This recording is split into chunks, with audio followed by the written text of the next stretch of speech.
പ്രതിസന്ധിയിലാക്കിയ സംഭവം ബലൂചിസ്ഥാനെ സ്വതന്ത്ര രാജ്യമാണെന്ന് പ്രഖ്യാപിച്ചു. ബുധനാഴ്ചയാണ് ബലൂച്ച് നേതാവ് മീർ യാർ ബലൂച്ച് പാകിസ്ഥാനിലെ ഏറ്റവും വലിയ പ്രവിശ്യയായ ബലൂചിസ്ഥാൻ പാകിസ്ഥാനിൽ നിന്ന് വേർപെട്ട് സ്വാതന്ത്ര്യം പ്രഖ്യാപിച്ചെന്ന് എക്സിൽ പോസ്റ്റ് ചെയ്തത്. ബലൂചിസ്ഥാൻ റിപ്പബ്ലിക്കിന്റെ പ്രതിരോധ സുരക്ഷാ സേന ബലൂചിസ്ഥാനിലെ 85% പ്രദേശത്തിന്റെ നിയന്ത്രണം ഏറ്റെടുത്തിട്ടുണ്ടെന്നും എക്സ് പോസ്റ്റിൽ മീർ യാർ ബലൂച്ച് അവകാശപ്പെട്ടു. മാച്ചുഗൈൻ ബലൂച്ചാനി എന്ന ദേശീയ ഗാനവും ദേശീയ പതാകയും ബലൂചി ഫലൂസ് എന്ന പേരിൽ സ്വന്തം കറൻസിയും ആരംഭിച്ചുവെന്നും അദ്ദേഹം പറഞ്ഞു.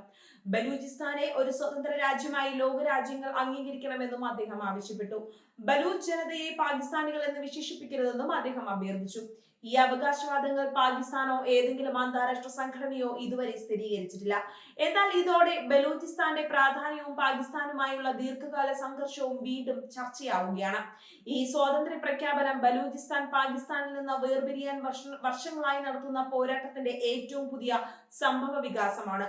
തെക്ക് പടിഞ്ഞാറൻ പാകിസ്ഥാനിലുള്ള ബലൂചിസ്ഥാൻ രാജ്യത്തിന്റെ ആകെ ഭൂവിസ്തൃതിയുടെ ഏകദേശം 44% ഉൾക്കൊള്ളുന്ന ഏറ്റവും വലിയ പ്രവിശ്യയാണ്. എന്നാൽ ഇവിടെ പാകിസ്ഥാന്റെ ജനസംഖ്യയുടെ ഏകദേശം 6% മാത്രമാണ് താമസിക്കുന്നത്. ബലൂചിസ്ഥാന് ഇറാനും താലിബാൻ ഭരണത്തിലുള്ള അഫ്ഗാനിസ്ഥാനും അതിർത്തികളുണ്ട്. കൂടാതെ അറബിക്കടലിനോട് ചേർന്ന നീണ്ട പ്രദേശവും ഈ മേഖലയ്ക്കുണ്ട്. ബലൂച്ച് ഗോത്രവർഗത്തിന്റെ പേരിലാണ് ബലൂചിസ്ഥാൻ എന്ന പേര് വന്നത്. നൂറ്റാണ്ടുകളായി ഈ പ്രദേശത്ത് താമസിക്കുന്ന ബലൂജുകാരാണ് ഇവിടെ ഏറ്റവും വലിയ ജനവിഭാഗം. പഷ്തൂണുകളാണ് രണ്ടാമത്തെ വലിയ ജനവിഭാഗം. 1948 ഖലാത്ത് എന്ന നാട്ടുരാജ്യം പാകിസ്ഥാനിൽ ചേർന്നതിനെ തുടർന്ന് ബലൂചിസ്ഥാനും പാകിസ്ഥാന്റെ ഭാഗമായി. അതിനുശേഷം ഈ പ്രദേശത്ത് കലാപങ്ങളും സ്വാതന്ത്ര്യ സമര പ്രസ്ഥാനങ്ങളും തുടരുകയാണ്. കേന്ദ്ര സർക്കാരുകൾ വർഷങ്ങളായി ബലൂചിസ്ഥാനെ അവഗണിച്ചുവെന്നാണ് ബലൂജുകാരുടെ ആരോപണം. അതിനാൽ സാമ്പത്തിക പിന്നാക്കാവസ്ഥ, രാഷ്ട്രീയ അവഗണന, സൈനിക അടിച്ചമർത്തൽ എന്നിവ നേരിടേണ്ടി വന്നതായി അവർ പറയുന്നു. ബലൂചിസ്ഥാൻ സ്വർണം, വെള്ളി, ചെമ്പ് തുടങ്ങിയ പ്രകൃതി വിഭവങ്ങളാൽ സമ്പന്നമാണ്. എന്നാൽ ഈ വിഭവങ്ങളിൽ നിന്ന് ലഭിക്കുന്ന വരുമാനത്തിൽ തങ്ങൾക്ക് അർഹമായ പങ്ക് ലഭിക്കുന്നില്ലെന്നും അതിനാൽ ഇപ്പോഴും ദാരിദ്ര്യത്തിൽ കഴിയുകയാണെന്നും അവർ ആരോപിക്കുന്നു. സംഘർഷത്തിന്റെ മറ്റൊരു പ്രധാന കാരണം ചൈന പാകിസ്ഥാൻ സാമ്പത്തിക ഇടനാഴി എന്ന വൻ പദ്ധതിയാണ്.